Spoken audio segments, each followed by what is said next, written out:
Hey guys, tonight we slip off a rumbling interstate coach and tumble straight onto the stained linoleum of the Port Authority bus terminal, that echoing labyrinth of flickering fluorescent tubes and overworked vending machines.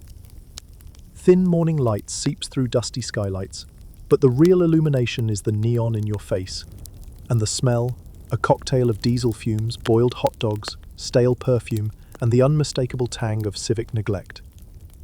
You plant your sneakers on sticky terrazzo, already questioning your life choices, and a cheeky voice whispers that you probably won't survive this concrete jungle without at least 3 tetanus shots and a dash of street smarts.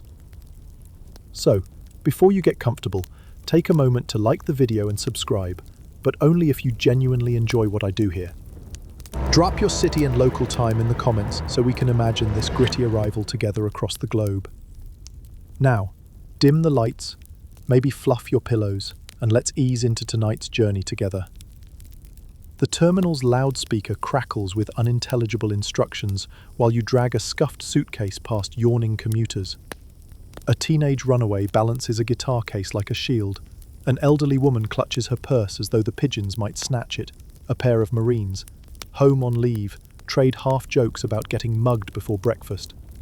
You're in the thick of 1970s New York, where optimism and apprehension commute side by side. A taxi dispatcher outside waves his baton like a conductor of horn blasts, and you step into the muggy dawn, cabs snarling at the curb like impatient guard dogs. Your senses overload at once. Steam billows from a fractured manhole, giving the asphalt a ghostly aura. A newsboy barks headlines about the city's ballooning budget deficit, though his voice breaks between syllables. Puberty waits for no fiscal crisis. Sirens wail somewhere uptown, bouncing down canyons of brick, steel, and pre-war dreams. A lone saxophone drifts from a subway grate, its notes echoing with both hope and hunger. Each breath feels half powered by adrenaline and half cooled by existential chill. Will this city chew you up, or will you discover its hidden pockets of wonder before someone swipes your wallet? You hail a cab, and the driver greets you with a cigarette permanently fused to his lower lip. Where to, kid? The question feels cosmic. You mumble an address you circled in pen on a paper map, a place you've only seen described in tiny classified ads promising cozy studio.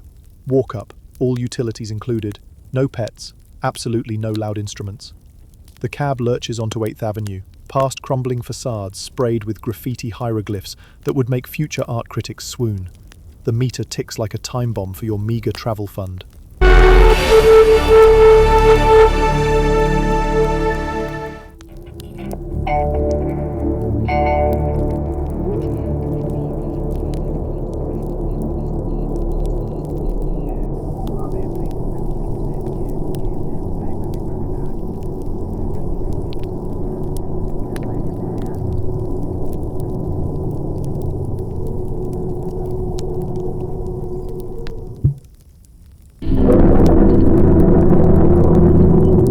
The driver takes a shortcut through Hell's Kitchen, pointing out a burnt-out brownstone where a notorious mobster allegedly hid cash in the crawl space. They say it's still in there, he smirks. Course, you'd have to dodge the rats the size of chihuahuas. Did you know sanitation crews in the mid-70s trapped nearly 2 million rats citywide, yet population estimates barely budged? Because those furry freeloaders reproduced faster than the city could organize a union meeting. You tuck that cheery statistic into your mental survival guide and vow never to leave leftovers in the sink. The cab screeches to a halt on West 47th, right at the yawning mouth of a walk-up, whose stoop is coated in yesterday's chewing gum mosaics. A child on roller skates zooms past wearing headphones connected to a brand new portable tape player. Future historians will solemnly call it the Walkman. He's blasting disco, even though sunlight has barely stamped its time card. You drag your suitcase up narrow steps, greeting a super who hands you 2 keys. One for the mailbox that never closes flush, the other for an apartment door that requires upward pressure and a muttered prayer. Inside, the cozy studio measures roughly the size of a generous elevator. Brick walls sweat humidity, The single window peers into a light shaft where laundry lines crisscross like booby traps, and a radiator the colour of regret clanks in an unscheduled percussion solo. Still, there's a sliver of magic. Sunbeams bounce off your cookware-thin mattress, painting hopeful streaks across peeling plaster. Outside, car horns orchestrate a lullaby only die-hard city dreamers can love. You flop onto the bed, the springs complain louder than your last landlord. Yet the gritty wonder you sensed back in the terminal seeps through every cracked tile. Yes, the city's broke, grime-stained, and occasionally on fire, but it's also alive, buzzing with 10-cent pizza slices, midnight jazz lofts, and strangers who might share a cigarette or a philosophy depending on the weather. You unpack precisely 3 shirts, 2 pairs of jeans, 1 questionable suit, and a hopelessly optimistic notebook labelled Great American Novel? The page remains blank, but ideas ricochet like pinballs. Maybe you'll chronicle subway philosophers, corner store prophets, and that sax player haunting the grates. Maybe you'll write about yourself, a wide-eyed newcomer balancing cynicism and star-dusted ambition on the same wobbly bar stool. So, look, it's too early. What would you be rid of all bloody other people? Oh, I'm doing hard. There's only a pot. Some there I've done for those they're gonna need I can eat I do things for free because I mastered it. No, can I have been using a prayer? This sniff, this oh Cabela. Man, the here hour there. King why cannot just play me out. No, if it's I'll learn. I'll be wearing braces. Fro me more in the hand. Have a proceed. Having a mind make sure the sure my shirt. I'm sure Grundy Lang. Which means very takes like for the solo, but we're gonna buffing your trim bar you're still I'm your fifth snap and wait there I've had some to where you people the mail super right you're getting airing I mean make them if you want that on the bow hold it out idea of couldn't be any race more than 20 wasn't this freaking them people in exception what you rumble to famous and that chose to hear McQueering say something feeling that now all the time that's just a story that's now a reader when you writing and talking and you let's say and token the thing I need ever double box sold made is anyway and it's still the shit they're fucking small and it's for me really right everybody the Jim Rocks with Gandal miracles of nothing look at another then these next and seems to think this is an as or I am letting it is Lars Vienna in the middle of media makers a large river just ripped free and we have later right hey Romy well the finish but then solution we won't position hash up or Back from your inaugural diner breakfast, eggs greasy enough to lubricate an entire subway turnstile, you climb the stairwell of your narrow walk-up, counting each riser, because the missing light bulb turns every landing into a noir film set. Your suitcase thumps behind like an eager but underqualified sidekick. Halfway up, an orange tabby appears, glaring with the tired disdain of someone who's witnessed generations of tenants overfeed the radiator and underpay the super. The hallway smells of yesterday's cabbage, chipped paint, and, somehow, old optimism that refuses to leave despite multiple eviction notices. Your door requires the same upward left jiggle you memorized earlier.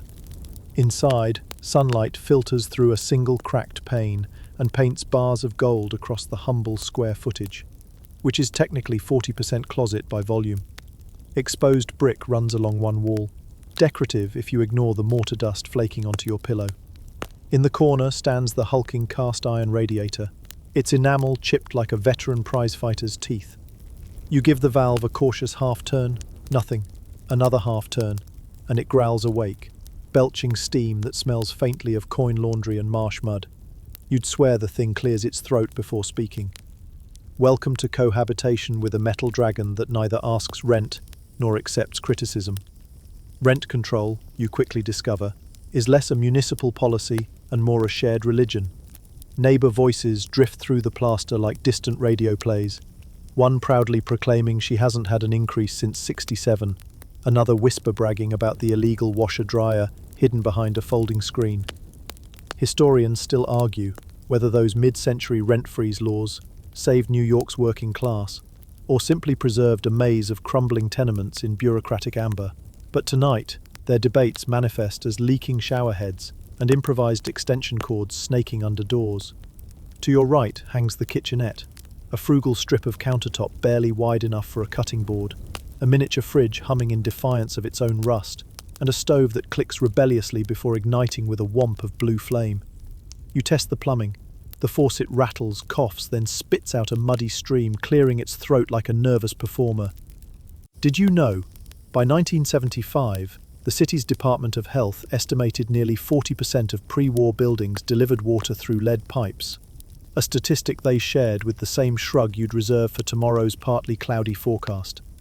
You stare at the glass filling in your hand, weigh the risks, then decide coffee will mask most heavy metal undertones. Noise in a rent-controlled shoebox isn't background, it's the soundtrack.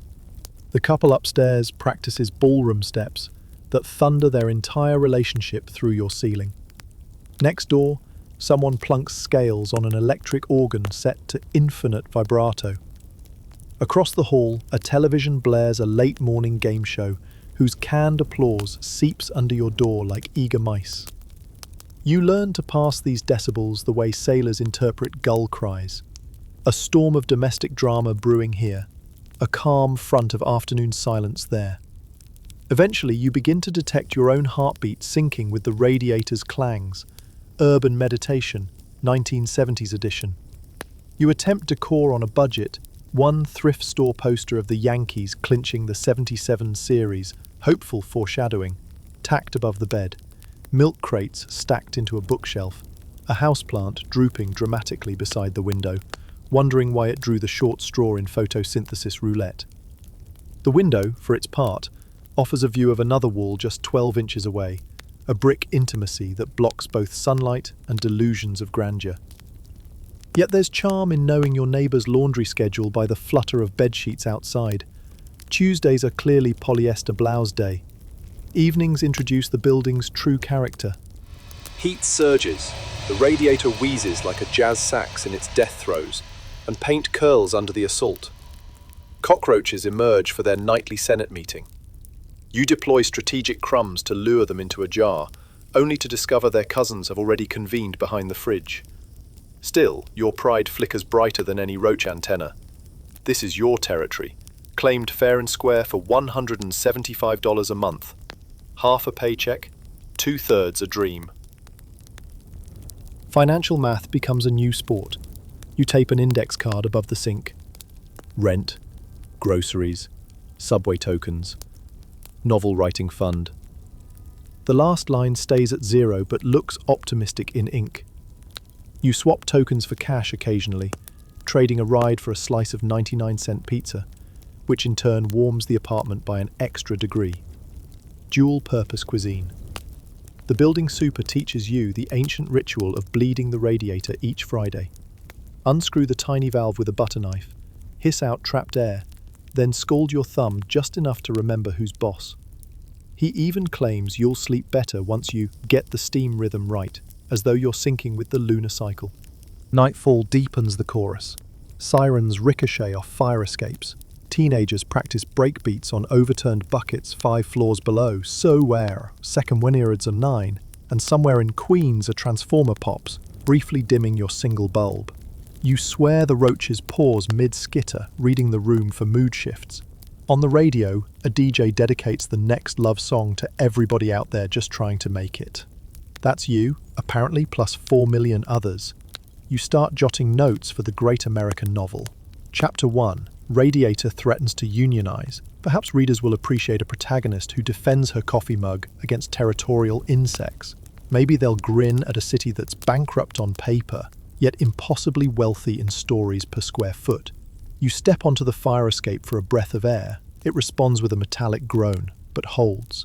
The breeze carries garlic from a downstairs kitchen, and distant disco from a cab idling at the light. Overhead, the sky glows brownish-orange, reflecting street lamps and aspirations equally. Inside again, you practice selective deafness, focusing on the quieter notes. The tick-tick as pipes cool, the faint lullaby of rain beginning against the sash, the organ next door slipping into an unexpectedly soulful rendition of Moon River. The melody seeps through tinny walls, turning your shoebox into a private concert hall paid for by municipal decree.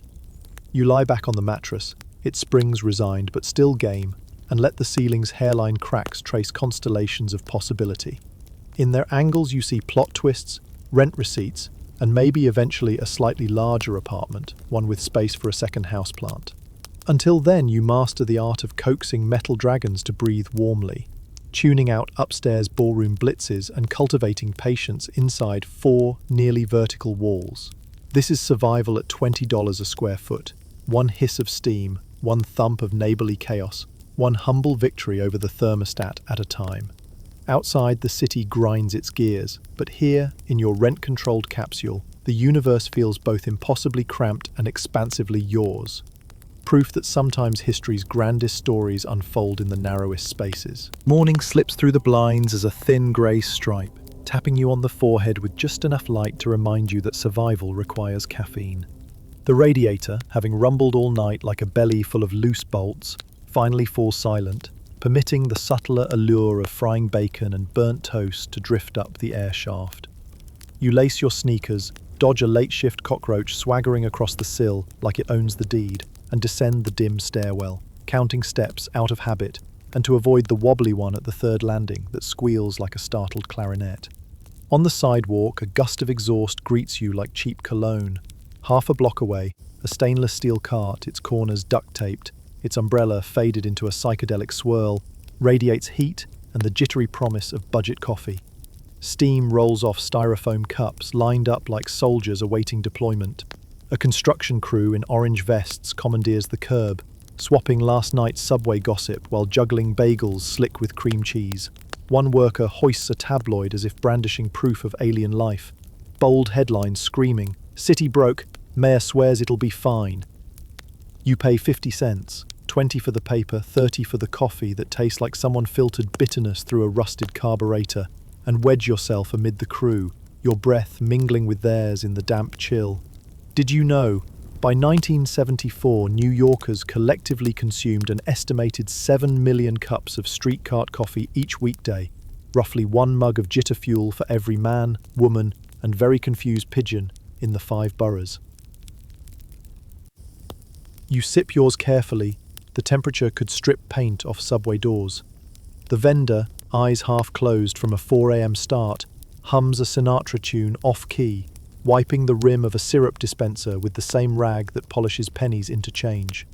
With cup secure, you claim a slice of curb outside a corner newsstand where rows of tabloids form a papier-mâché barricade against optimism.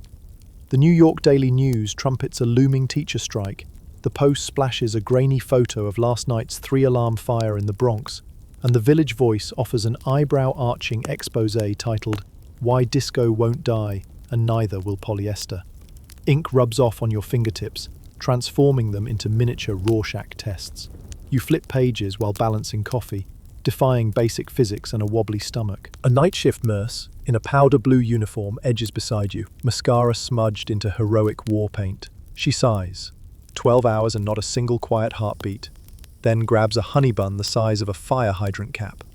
You trade sympathetic shrugs, acknowledging that the city pays overtime in cholesterol and confusion. She gestures to the sports page. "Yanks won in extra innings," she says, hope flickering like neon refusing to burn out. You promise to catch the highlights, though, truthfully, you're still decoding last night's radiator percussion. Together you scan the editorial section, discovering a half-page plea for more street lighting, penned by a columnist whose typewriter ribbon must be soaked in sarcasm. Beside it, a cartoon lampooning penny-pinching bureaucrats shows Lady Liberty pawning her torch for subway fare. The nurse chuckles, coffee sloshing dangerously close to her white shoes. You offer your napkin, branded with the cart's smiling "Have a Jolt" logo, which disintegrates on contact, evidence that budget pulp and espresso strength should never meet.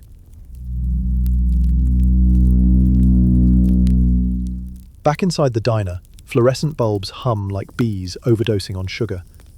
Vinyl stools are patched with duct tape, and formica tables wobble at philosophical angles. Yet the smell, equal parts caramelizing onions and hope, wraps you like a thrift store blanket. The waitress, hair teased into architectural wonder, parks a newspaper stack on the counter. She knows each customer's headline preferences the way priests memorize hymns.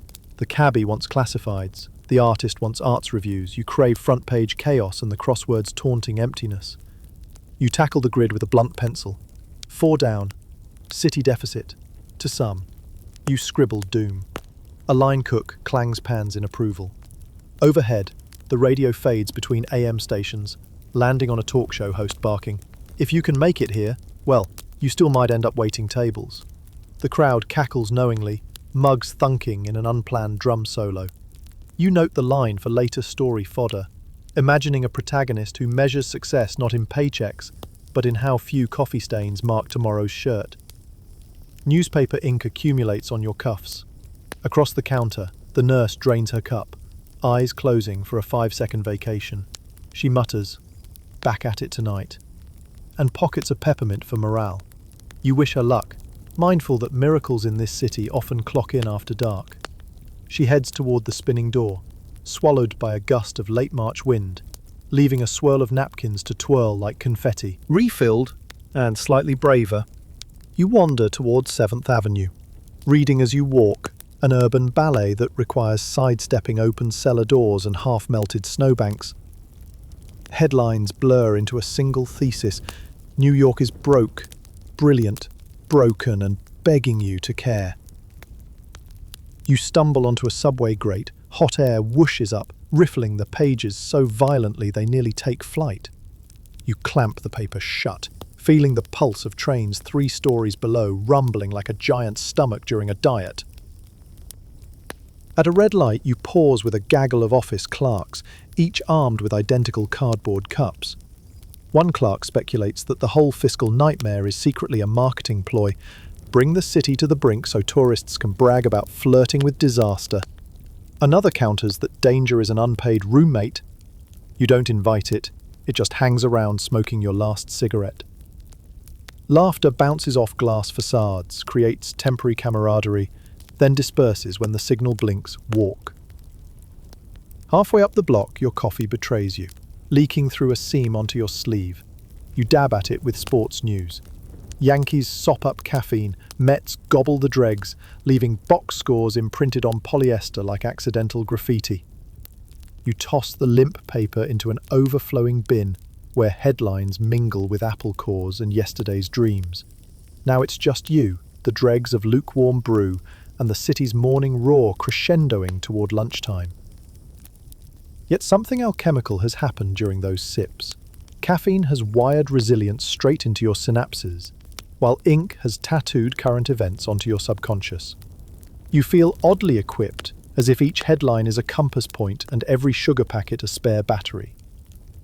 The orchestra of jackhammers, klaxons, and distant saxophone riffs grows less menacing, more like accompaniment to whatever plot you'll scribble tonight on your stained notebook. As the sun climbs, it glints off skyscraper windows, dazzling you for a heartbeat. You glance at your reflection in a plate glass facade, a newcomer smudged with newsprint, caffeinated beyond mercy, still upright. Victory, measured in small doses. You raise your mostly empty cup in a silent toast to construction workers, night shift nurses, ink-fingered clerks, and the city that demands you read, sip, and adapt, all before 10 a.m. The last drop tastes vaguely of ambition. By late morning, your second coffee has worn off, and the city's tempo insists you dive below its skin. You fish 2 bright blue subway tokens from your pocket, tiny brass moons that promise passage, and, occasionally, psychological whiplash. A gust from the station stairwell smells of damp concrete, fried dough, and yesterday's newspapers mulched under countless shoes. You descend, boots slapping each step in sync with a distant conga beat drifting up from some busker exiled to the mezzanine. Turnstiles click like castanets as you push through. An elderly man ahead of you curses when his coattail snags. Fluorescent tubes flicker unevenly, tinting everyone's face the colour of week-old cottage cheese. Rats, fat as Subway sandwiches, perform tightrope acts along the third rail, their tails sketching cursive warnings you choose not to translate. The platform tile mosaics, once elegant, now host a kaleidoscope of spray-painted tags, layer upon layer of aerosol manifestos. Historians still argue whether this rolling art gallery signals civic decay or a democratic renaissance, but here in the neon buzz half-light, the debate feels purely academic. The paint simply exists, vibrant and unbothered. A rumble builds in the tunnel, metal squeals echo, and the train bursts into view wearing more graffiti than bare steel. Bubble letters roar across the carriages. Silver fill, neon outline, crowns over every signature, like rebellious diadems. You step inside and the doors slap shut behind you with a shudder that rattles fillings. Air smells of industrial cleanser failing against generations of sweat, perfume and peanut shells. The car's curved walls host a travelling encyclopedia of Sharpie philosophy. The Mayor eats beans. Love is louder. And your personal favourite, call Mom, she's worried. Seats resemble marbled plastic but feel like regretful fiberglass. You wedge between a middle-aged bookkeeper knitting an impossibly long scarf in Yankees colours and a teenage punk sporting a safety pin through one eyebrow. A fashion choice you vow not to imitate without a tetanus booster. Across the aisle, a doo-wop quartet disguises itself as commuters until at the next lurch they spring up harmonising under the boardwalk. Their bass singer uses an empty paint can for percussion. Every clang merges with rail screech, turning the carriage into a slapdash recording studio. Coins clatter into their baseball cap. Quarters, nickels, a subway token someone mistakes for currency. Did you know, by 1977, the Metropolitan Transportation Authority logged nearly 300 separate busker ensembles operating unofficially system-wide, ranging from classical violinists to a man who played Mozart on tuned beer bottles. Management declared them nuisances. Riders called them mood stabilizers.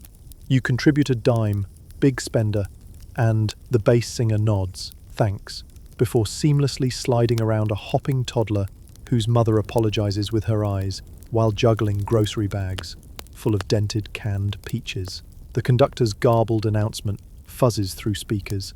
Something about next stop Canal Street and watch the closing doors, though it resembles a cryptid's mating call more than English. Overhead, the route map hiding behind scratched plexiglass features lines now half erased by time and thumbs. You trace your path with an index finger. Under the river soon, then back up into daylight in Brooklyn if you stay on board, but your stop is still 3 stations away. Plenty of time for sociological fieldwork. A businessman in flared pinstripes flips through the daily news, headline proclaiming layoffs for thousands of city workers. He sighs theatrically.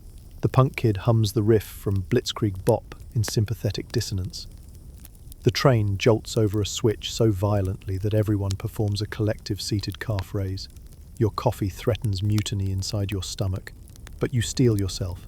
After conquering radiator clanks, you won't yield to minor turbulence. Graffiti outside the windows flashes like a flipbook. Cartoon snakes devouring dollar signs. Elegantly lettered, "Go home, tourists," followed by an arrow toward nothing. A surprisingly delicate rose, sprayed atop a cinder block heart. The motion smears images into modern stained glass, each frame a sermon on frustration and frantic hope. You recall the tabloid lament claiming the system costs the city $1 million a day, yet delivers only grinding wheels and bold, illegible signatures.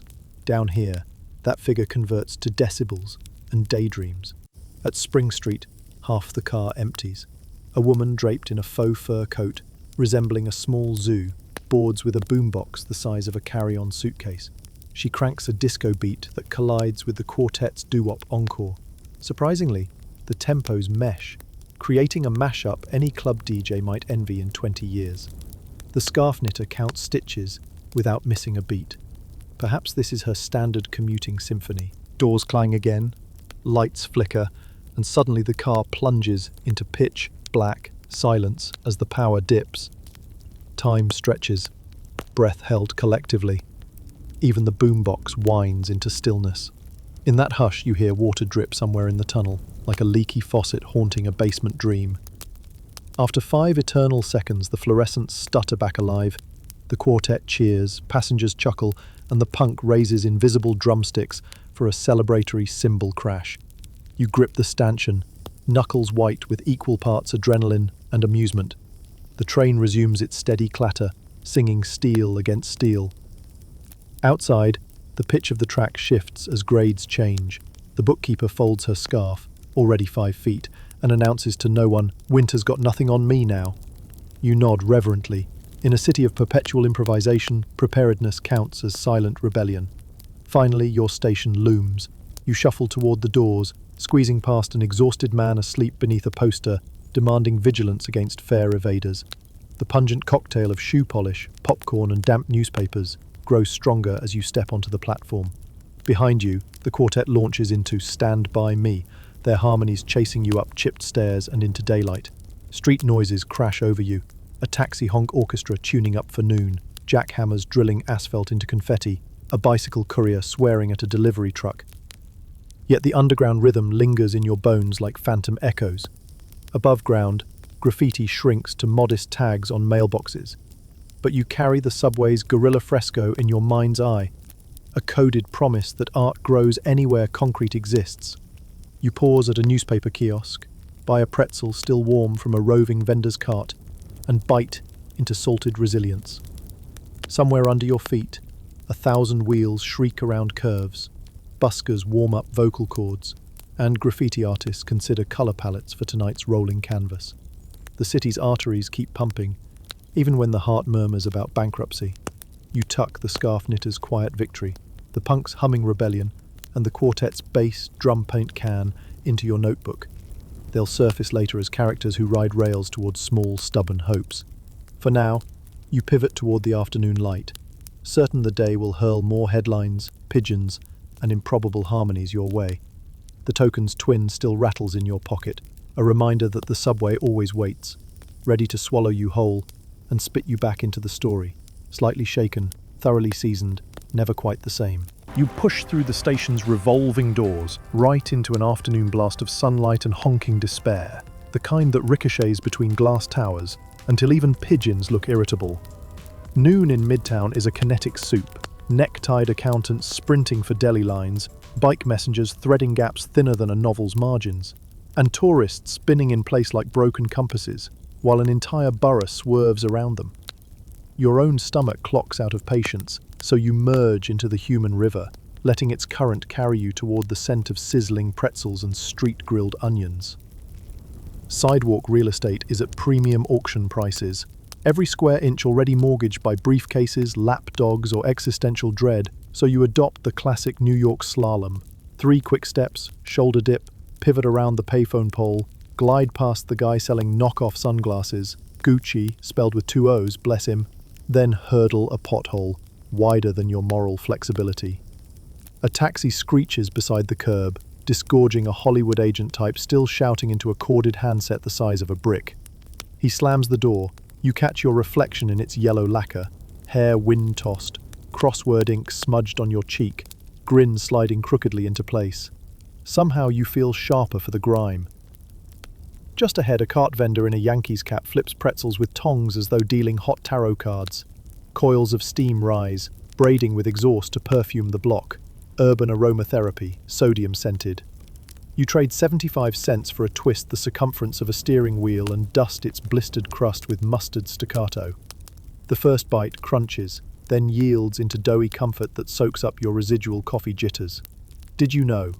In 1976, the city estimated pretzel carts moved over 30 million twists a year. Enough salted rope to lasso the moon twice, had NASA prioritized snacks over science.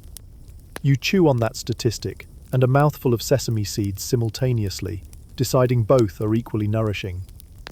Across the street, a line snakes out of an automat, a gleaming chrome relic dispensing pie slices and dubious chicken potables from coin-operated cubbies.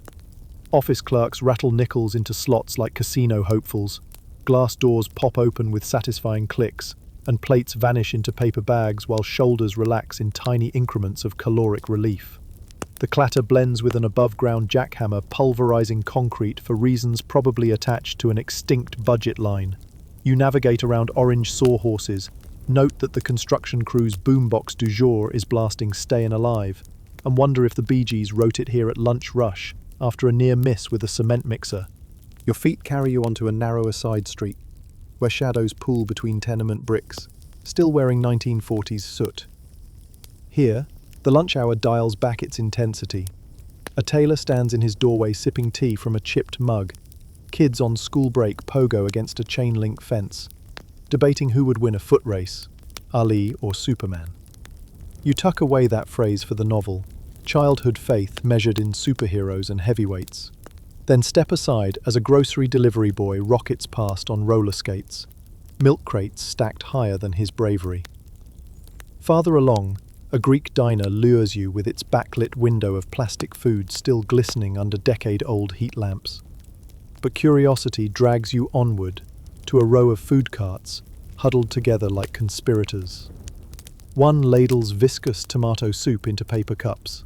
Another offers chicken gyro draped in foil. A third sells niches the size of softballs.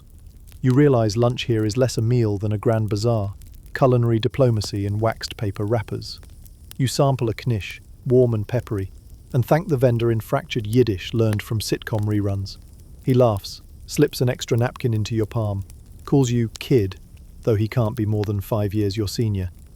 The sidewalks thicken again near Rockefeller Center, where office towers shoulder the sky like tired Atlas figures. You pause at its sunken plaza railing, watch well-heeled secretaries eat Cobb salads with disciplined fork stabs, while tourists cluster around the skating rink, now a polished mirror of melted ice, waiting for winter's encore. A security guard casually feeds crumbs to sparrows, boot tip tapping Morse code on paving stones. Somewhere overhead, window washers clank their scaffold, spray suds that glisten before wind carries them into miniature rainbows. You lean back, pretzel bag rustling, and feel the granite under your spine radiate a steady, warming hum, like a documentary narrator reminding viewers, civilizations rise, fall, and take lunch between. A sudden siren yelps down 6th Avenue, ambulance wailing a staccato plea, and the crowd parts reflexively. You glimpse paramedics' determined faces, the inside cab glowing sterile white against grayscale city grit. Then it's gone. Traffic knitting shut behind as quickly as gossip. Conversations resume exactly where they paused, as though someone hit unmute on a sprawling podcast of humanity. The city's choreography astonishes you. Split-second chaos, practiced recovery, forward momentum. By now mustard has tattooed your knuckle. You lick the stripe, decide to hit a new stand for seltzer. The vendor, octogenarian and rumour-hungry, complains that the Met's bullpen is pure heartburn, then tells you the mayor's fiscal rescue plan involves selling the Statue of Liberty to France at a markdown. He might be joking, might not. Sarcasm here moves faster than verified facts. You buy the seltzer, listen to the hiss of cap release, a tiny geyser, fizzy relief, and feel carbonated bubbles reset your palate. You angle southward, following the shadows thrown by Chrysler's Art Deco crown, until you reach a crosswalk, pulsing with VHS quality desperation, cabbies gunning yellow chariots, pedestrians eyeing countdown digits as though seconds translate to personal net worth. You time your sprint, dart between bumpers, and land on the median alive, heart-thrumming Morse that spells out "Nice try, city." From this island of concrete, you survey the alternating wave of humans and machines. Marvel at how lunchtime binds them. Engines fueled by gasoline and tempers, bodies fueled by deli pastrami and day-old donuts. As you reach the far curb, an aroma of fresh print balls wafts from a copy shop. Hawking resumes at 25 cents a page. Inside, job seekers queue at typewriters, fingers pounding like jazz drummers chasing syncopation. You lock eyes with a woman in bell-bottoms whose CV apparently requires emergency carbon paper. She rolls her neck, exhaling cigarette smoke shaped like a question mark. You send a silent cheer, then tap your notebook. Potential character. Resume shop gladiator. The afternoon sun shifts again, drawing long diagonal bars across skyscraper facades, like the city itself is measuring something. Maybe ambition, maybe rent. You feel lunchtime ebb. Crowds thin as workers sluice back to cubicles, crews to jackhammers, tourists to discount theatres advertising half-price matinees. The residual hush resembles a stadium after overtime, rappers fluttering like confetti, echoes where chants once drummed. You sip the last of your seltzer, savouring mineral tang and déjà vu of earlier coffee bitterness now smoothed by salt, mustard and pedestrian triumphs. Notebook out, you jot. Midday feast of asphalt and steam, pretzel barkers, gyro sages, taxis like angry bees. You pause, taste the words, decide they're half-baked but serviceable until revision. Somewhere a church bell tolls 1 p.m. Gentle, yet authoritative. You've survived the lunch rush with minimal injury.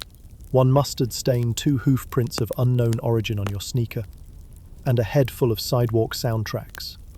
You pocket the notebook, raise your pretzel bag like a victory pennant, and let the flow nudge you eastward toward the next phase of city initiation. Supper, and whatever plot twists lurk beyond curfew, can wait. For now, your streetlights ought to bloom by dusk, yet whole avenues stay eerily dim tonight, as though the city has decided darkness is cheaper than bulbs. You step from your stoop, radiator scorch still tingling on your knuckle, and squint down a block where only 2 lamps glow like tired fireflies. Everything else, stoops, hydrants, bags leaking yesterday's curry, melts into a single shadow. A passing cruiser creeps past, the cops inside grumbling about overtime vanishing faster than cigarettes in the precinct vending machine, then rolls on, siren budget savvy and silent.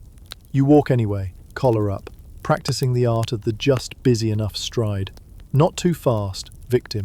Not too slow, cop. Just indispensable. Newspaper boxes screech fresh doom. City near bankruptcy. Who gets cut next? Vendors no longer shout headlines. Bad news sells itself. Did you know? By October 1975, single-day tabloid sales spiked up to 40% whenever crisis appeared above the fold. Proof misery owns a reliable marketing department. At 8th and 45th, a traffic light blinks in confused Morse. Red, yellow, darkness, before surrendering to black. Horns erupt in freeform jazz. You duck behind a mailbox until the brass section passes. A gaggle of nuns crosses beside you, laughing that guardian angels come cheaper than crossing guards these days. One sister flashes a flashlight bought with parish bingo winnings. Divine budgeting at work. Storefront gates clatter down well before closing time. A deli owner sweeps broken glass, muttering that his security system is now prayer and plywood. Apartment windows beyond him glow candle gold. Residents have staged their own Great Depression revival because Con Edison threatened shutoffs over delinquent bills. Wax and lentil stew mingle in the air, nostalgia tasting suspiciously of desperation. Curiosity drags you toward City Hall, the alleged brainstem of this slow-motion coronary. Asphalt patches multiply like acne along the way. Potholes gape wide enough to reveal ancient trolley tracks. On the steps, a ragtag protest hums. Teachers, sanitation workers, laid-off firefighters. Placards wobble on broomsticks. No trash pickup, no peace, can't spell city without. It's broke. A deputy comptroller tries rallying spirits, promising federal loan guarantees any day now.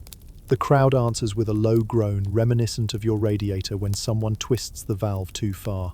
Historians still argue whether Washington's reluctance to bail out New York forged municipal self-reliance or simply punished the poorest residents. But tonight that debate feels like professors fencing with unpaid electric bills. Twilight seeps into ink. Protesters scatter toward dim subway mouths. Parents herd kids beneath flickering neon, and you end up on Broadway staring at theatre marquees missing half their bulbs. Letters read like ransom notes. Rising in H-E-R-A-N. Yet the ticket queue for a new musical snakes down the block, patrons laughing as if darkness is part of the set design. Resilience, you realize, might outsell fear. Still, jitters roost between your shoulders. Sirens echo less frequently.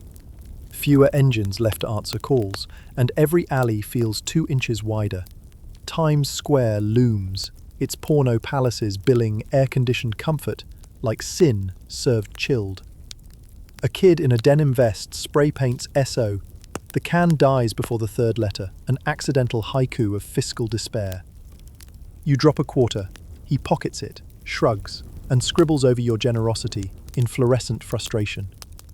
Farther on, a bank facade sports a huge digital clock that once beamed civic pride. Tonight, it flickers 12, 88, temperature stuck at 999 degrees Fahrenheit. Malfunction or prophecy? Hard to say. A woman snaps a Polaroid, joking she'll tell her kids the city once ran on misprint standard time, then exhales a smoke ring shaped suspiciously like a question mark. Hunger presses. So you slip into a diner where the lights work. Rumor says the owner powers them off a neighbor's jukebox circuit. Vinyl stools squeak a tired welcome. Conversation circles layoffs. 40 cops yesterday, dozens of hospital orderlies tomorrow, libraries threatened with half-day hours. Over burnt decaf, you jot notes. Nuns with flashlights, bingo batteries, broken bulbs spelling cryptic fortunes, watching ideas flow freer than cash. Back outside, garbage mountains qualify for postal codes.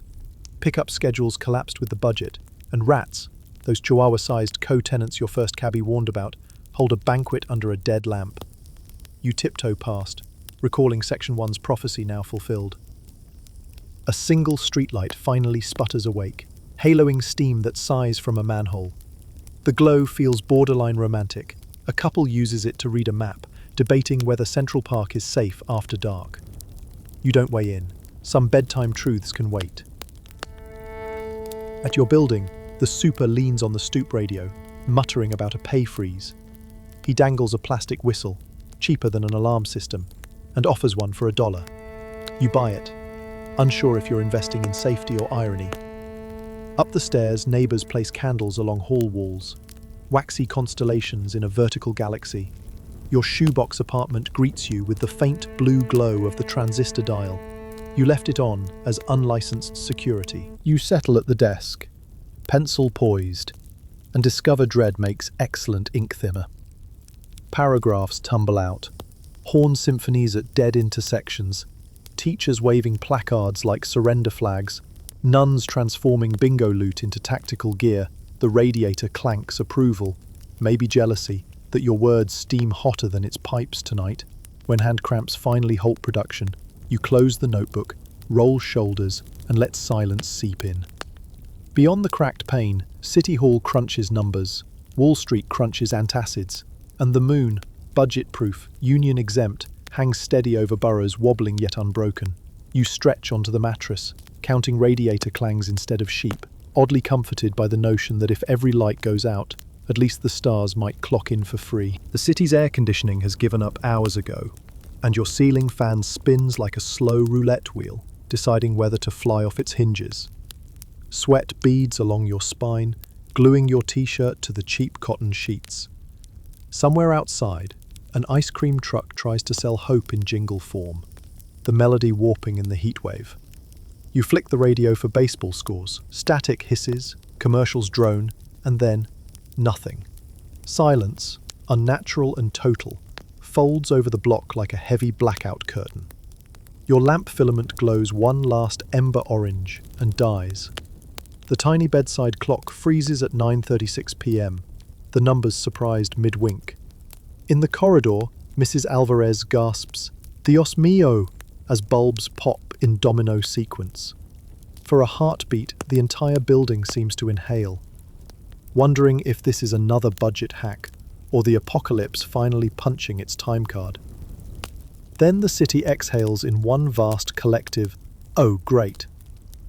You push the window sash up for air, thick as soup, and peer into the street canyon below. Every neon sign on 8th Avenue has vanished, leaving only car headlights drifting like fireflies in asphalt dusk. Horns, stripped of traffic light authority, erupt in free-for-all cacophony. From a rooftop across the shaft, the teenage punk with the safety pin brow yells, "Yo, you seeing this?" You shout back something unprintable, but mutually affirming. Yes, the lights are out everywhere.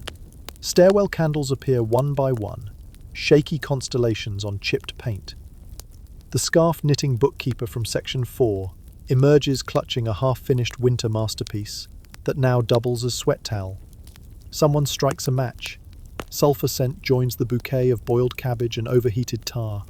You grab your emergency whistle, purchased with irony last night, and decide tonight it's a conversation starter. Down on the stoop, 30 neighbors who rarely exchange nods are suddenly co-authors of the same sentence.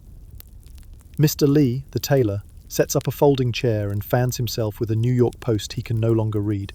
The night shift nurse arrives in scrubs damp from the subway sauna, offers her stethoscope as proof the hospital generators failed too. The punk kid carts up a battery radio the size of a loaf of rye. Static, then a frantic announcer confessing the power grid collapsed after lightning strikes upstate, leaving all 5 boroughs blind and sweating. He adds that looters have already started their own midnight clearance sales in the Bronx. The scarf knitter mutters, "Of course they have."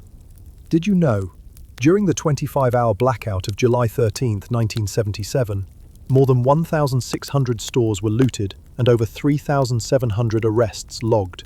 Enough paperwork to build a small cardboard skyline the next morning.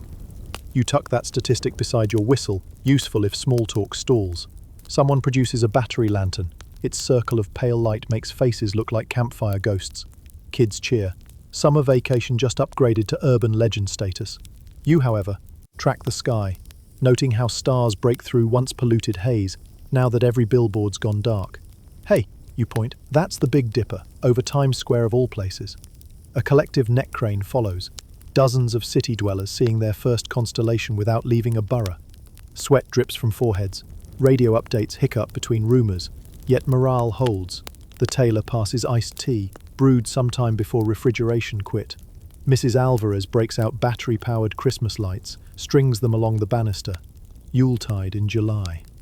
2 teenagers spark a portable record player, crank Night Fever by sheer turn crank muscle, and improvised disco breaks out on the stoop. Polyblend shirts cling, afros bounce, bare feet slap concrete. You remember the subway mashup band and realize humans refuse silence the way pigeons refuse dieting. Sirens approach, red strobes painting brick walls in an abstract fever dream. A fire truck crawls by, firefighters glaring like exhausted babysitters. They instruct everyone to keep hydrants clear. Half the block raises water jugs in promise. The engine creaks off to bigger blazes, leaving diesel fumes and uneasy gratitude. Inside corner shops, candles flicker where cash registers once blinked. You volunteer to escort the super on a flashlight patrol, partly civic duty, partly nosiness. The bodega owner you nod to every morning is boarding his windows with pizza boxes and masking tape, muttering insurance, schminsurance. Farther south, a jewelry store has steel shutters down, padlocked twice yet rattling to unseen fists.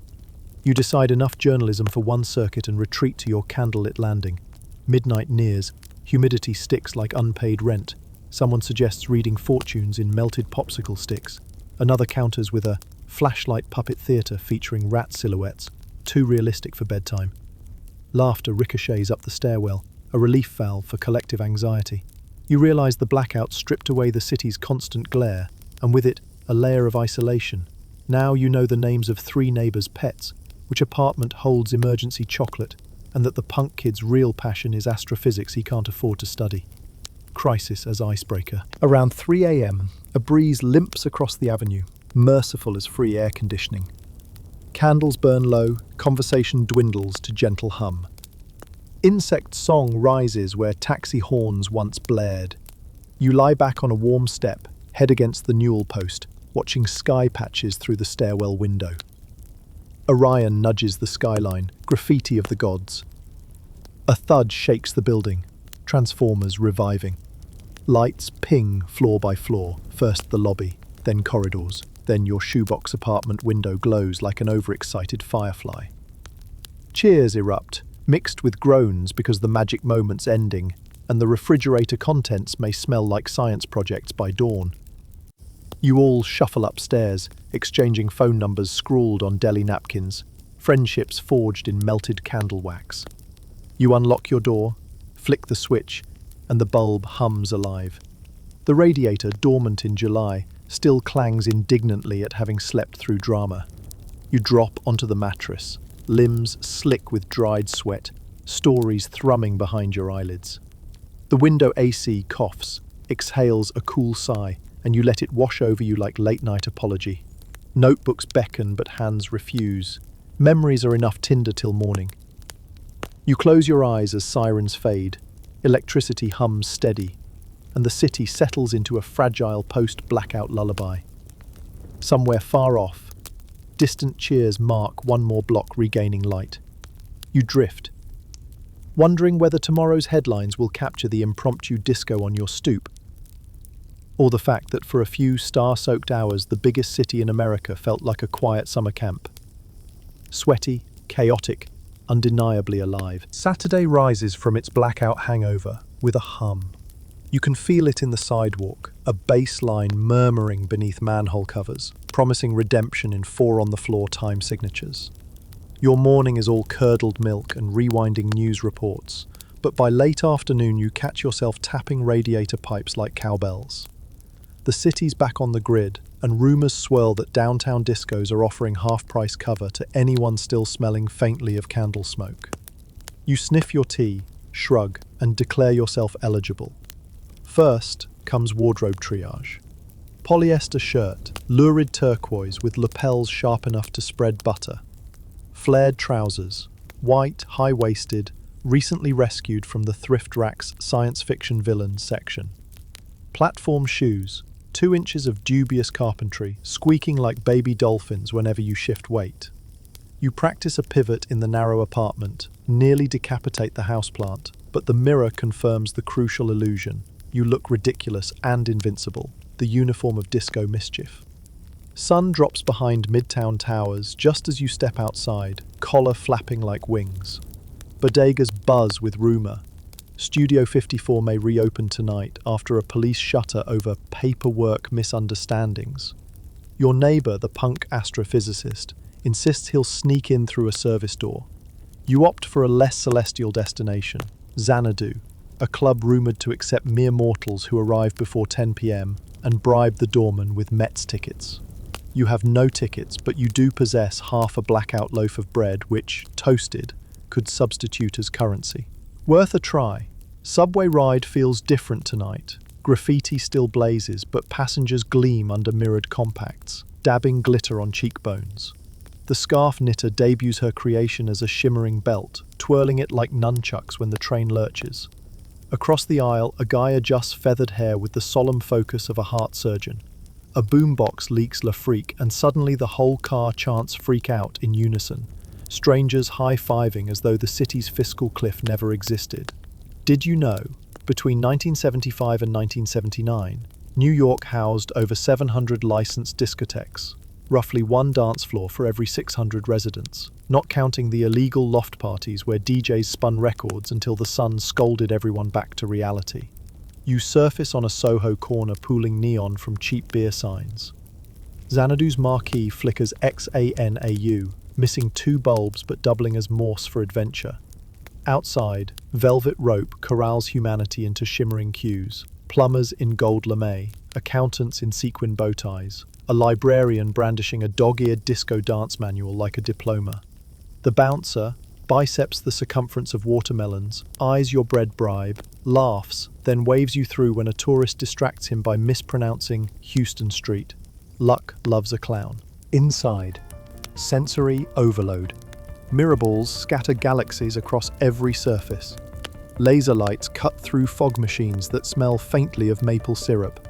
Bass drops into your chest cavity, rearranging your organs for maximum rhythm absorption. You glide onto the parquet, joining a mosaic of bodies shimmering like sequined scales on a mythic serpent. Sweat begins instantly. The room climate is part rainforest, part foundry. But the collective heat breeds generosity.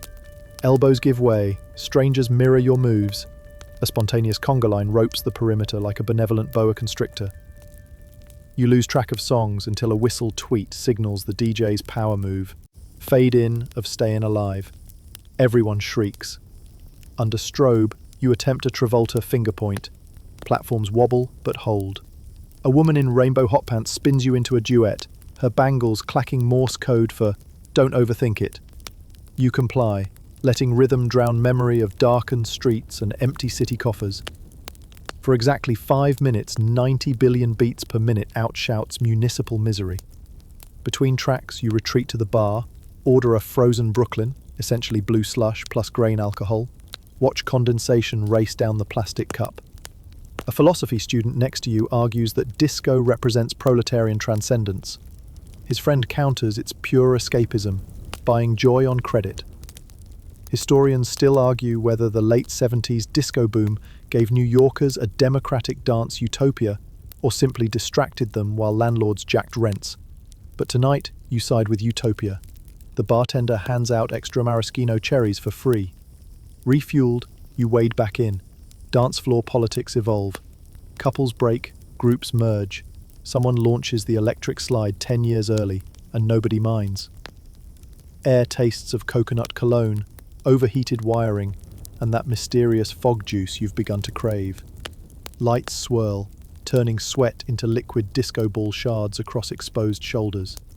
You glimpse the punk astrophysicist atop a speaker, arms splayed like he's waiting for cosmic rays. He recognizes you, flashes devil horns, then stage dives into cushioning afros. Midnight lands. DJ dims everything but a single follow spot, announcing Soul Train line. 2 rows form, audience cheering, participants shuffling down the runway. Your turn arrives sooner than expected. Adrenaline shoves you forward. You strut, knees high, hips loud, collar practically air traffic control, until the platform heel snaps mid-swagger. Time decelerates. You lean into the stumble, convert it into a spinning kneel that almost appears planned. Crowd roars approval. You bow, shoe wobbling like a wounded gull behind you. Crisis becomes choreography, and you're baptized in applause. Retrieving the injured platform, you hobble to a banquette where fellow casualties rest. A teacher whose satin blouse has surrendered to sweat shares her emergency safety pins. Together you perform shoe triage, laughing as needles refuse fabric, finally crafting a duct tape sling courtesy of a resourceful waitress. Heels secure-ish, you toast with melted ice water and swap blackout stories.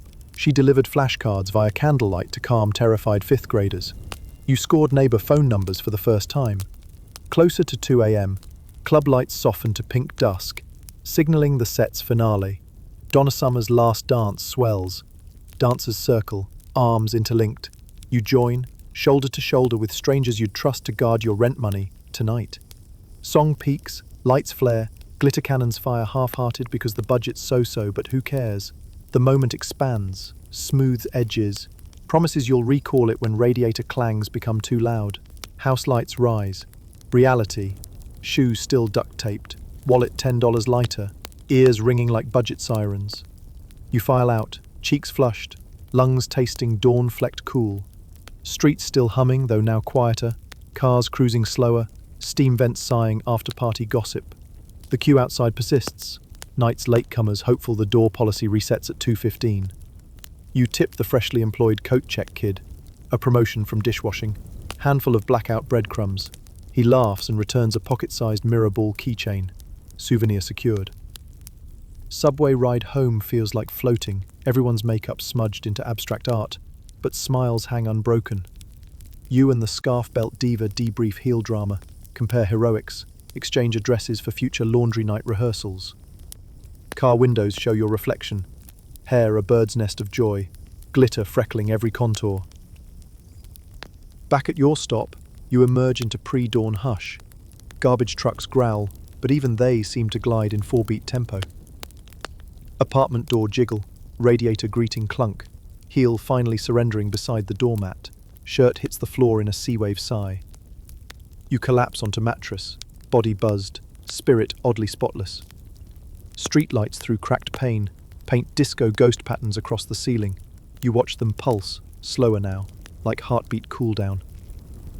Somewhere in your notebook a blank page waits, but stories can nap until daylight. Tonight, polyester glory wins the last dance. You wake to the hush of Sunday late morning light, filtering through the cracked pane, glitter still clinging to your cheekbones like stubborn optimism. Last night's duct-taped platform shoe lies defeated near the radiator, a trophy of wobbling valor. But today's agenda calls for sneakers and paint-splattered jeans. Your downstairs neighbor, the philosophy student turned disco theorist, bangs on the pipe 3 times, the agreed signal that he's snagged invites to a loft show in Tribeca. You flash 3 bangs back, roger that, and gulp the day's first cup of instant coffee, gritty enough to sand furniture. The subway south smells of damp canvas and charcoal dust. Half the riders carry rolled paper tubes, portfolios or guitar cases, stickered with political slogans. Your scarf belt diva from Xanadu lounges across from you, practicing graceful hand flourishes in the reflection of a scratched window. The punk astrophysicist hangs from an overhead bar, explaining to anyone listening that cosmic microwave background radiation is basically New York graffiti, writ large across the universe. An elderly woman nods politely. though her headphones leak Barry Manilow at entirely different frequencies. You surface on Canal Street, weave past stalls hawking knockoff designer bags, and incense thick as Sunday sermon smoke, then duck into a freight elevator, manned by a janitor reading the New York Review of Books. He presses a button marked 6, but the cab jerks somewhere between 5 and eternity, before clanking to destination. The doors part onto a raw brick cavern, lit by strings of bare bulbs and ambition. Paint fumes mingle with cheap wine poured into recycled pickle jars. A jazz trio rehearses arpeggios atop a splintery pallet stage. Sunlight slants through grimy warehouse windows, turning dust motes into glitter, less organized than last night's disco, but just as electric. The host, bearded, barefoot, wearing coveralls splashed in neon, greets guests by smearing a dab of acrylic on their cheeks. To mark you as part of the experiment, you receive a swipe of electric blue. It feels cool, oddly ceremonial. Around you, canvases tower like freestanding doors into fever dreams. One depicts subway rats wearing crowns of trash jewels. Another sprawls across 2 plywood sheets, showing a rooftop salsa dance balanced on the edge of financial ruin. You sip wine that tastes faintly of cucumber brine, and let the room's pulse settle into your bones. Near the freight elevator, someone drags a projector into place, casting a grainy Super 8 loop against whitewashed brick. The film shows last July's blackout, looters, fire hydrants erupting, children splashing under street lamp waterfalls, and overlays it with hand-drawn animations of fireflies swarming across boroughs. An audience gathers, murmuring appreciation. Did you know? By 1978, more than a third of independent films screened downtown were shot on scavenged stock film rescued from TV stations' trash. Proof that scarcity can spawn its own cinematography school. You wander deeper, guided by whiffs of spray paint and clove cigarettes. At the back, a sculptor assembles towers of crushed soda cans, gluing them into skyline silhouettes. He explains that, when finished, he'll set them afloat on the Hudson at dusk. So the river carries our consumer guilt out to sea. You nod, jotting aluminum Atlantis in your notebook. The philosophy student debates him on flotation physics. The sculptor responds by hot gluing another Pepsi can. Music shifts.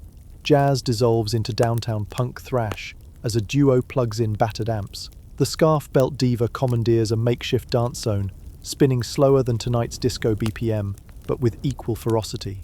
Someone beats drums on paint buckets. 2 photographers fire Polaroid flashes that blanch the room momentarily white. You catch your reflection in a cracked mirror, face striped blue, eyes alight, posture loose as wet clay waiting for a sculptor's verdict. Conversation drifts to rent. Everyone knows someone whose loft costs as much as a sandwich, grandfathered through industrial zone loopholes. Rumour claims the city may soon legalise artist-in-residence permits, which could either bless these communes or price them into extinction. An illustrator shrugs. We'll paint on the sidewalks if they evict us. You scribble that defiance onto your mental bulletin board next to last night's dance floor save. The projector clicks off. Chatter fills the vacuum. Your host announces a silent auction. Guests drop bids scribbled on torn notebook corners into a fishbowl. Highest offer for a 6-foot canvas is a bag of groceries plus a borrowed rent-controlled couch for 1 winter. The host accepts gleefully. Commerce reimagined as barter in fluorescent colours. The scarf belt diva offers free dance lessons for a sculpted Rat King bust. Deal struck. Hands shake. Paint smears onto sequin sheen. Late afternoon sunlight bronzes the floorboards. Empty wine jars line up like toy soldiers toppled by thirst. Guitar strings hum in sympathetic resonance with the warehouse's creaking joints. You slip onto the fire escape with the punk astrophysicist, each of you perched amid rust and pigeon feathers. The river glints beyond rooftops, barges crawling like metal slugs under the distant span of the Brooklyn Bridge. A breeze, ripe with tide and distant garbage fires, cools the dried paint stripe on your cheek. You talk future. He dreams of launching weather balloons rigged with cameras to photograph Manhattan from the stratosphere, selling the prints to fund college. You propose a chapbook, a narrative of blackout disco nights and rat-crowned kings, accompanied by his sky-shot panoramas. A collab, he agrees, sealing it with a clink of pickle jar glasses. Somewhere below, taxi horns negotiate Sunday traffic. But from this perch, They sound like muted trumpets in a half-remembered lullaby. Inside again, final chords fade, guests collect jackets splattered in accidental art, and the host extinguishes candles stuck into wine bottle necks.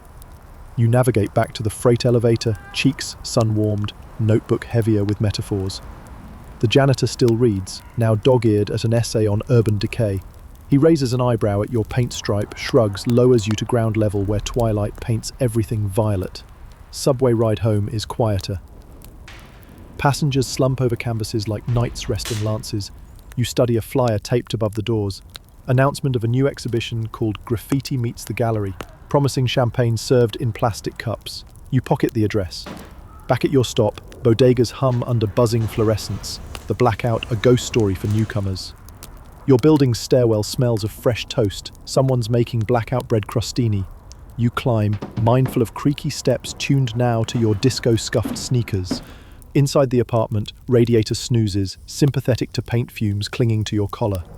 You open the notebook, catch dried glitter glinting between pages, and pour out lines.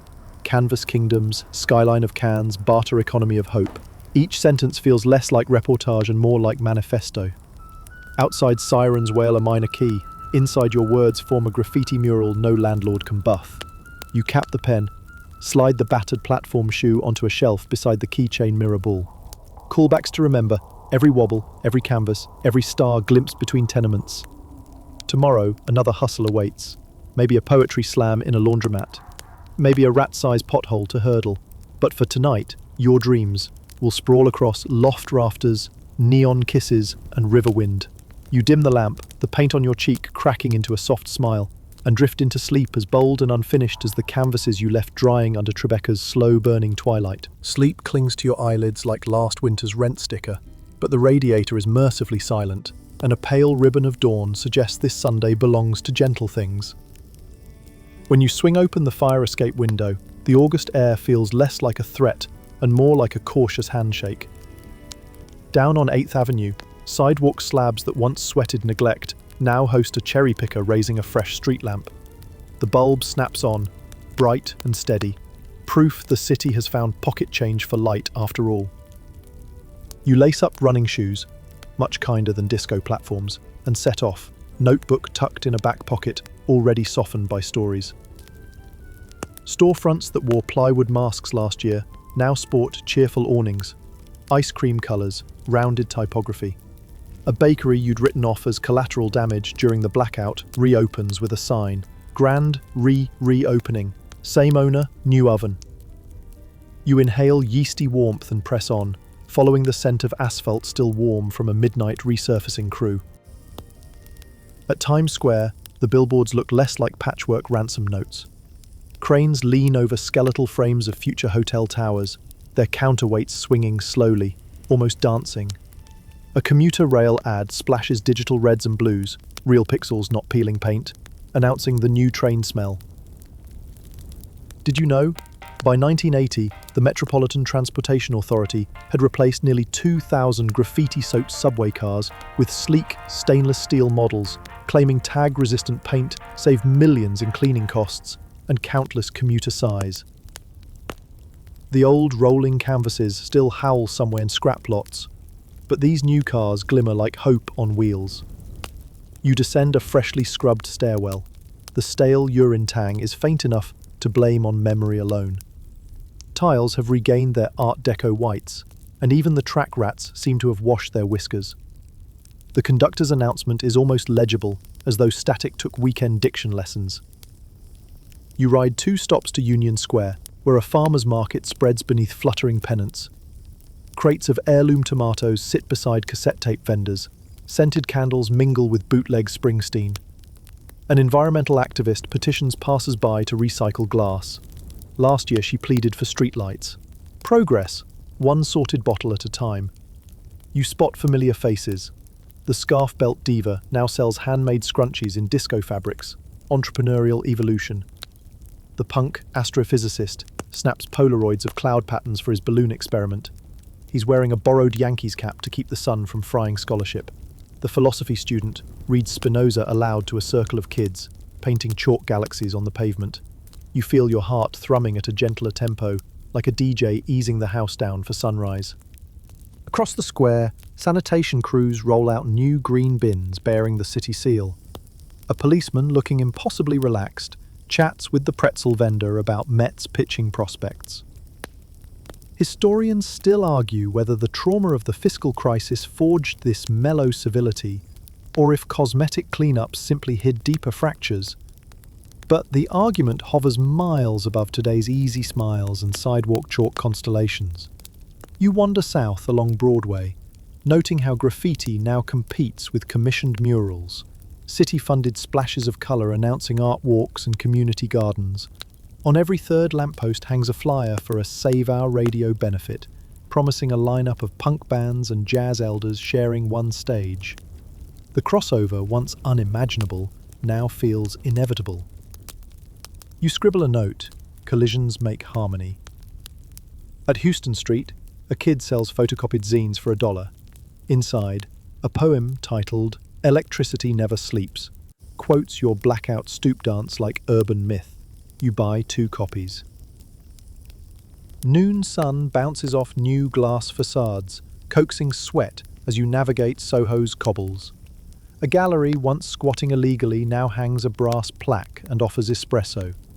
Inside, you find last year's loft sculptor, Aluminum Atlantis, now arranged in pedestaled shards, each priced higher than your month's rent. He winks, whispers, they call it recycling chic. You congratulate him, pocket a business card, and scan a program announcing grants for emerging urban voices.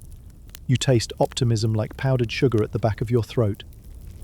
Late afternoon draws you north again, winding through blocks where crime tape once fluttered. Now kids chase ice cream trucks, and street musicians risk major 7th chords without drowning in sirens. You stop at a newsstand. Same octogenarian attendant, new optimism in his posture.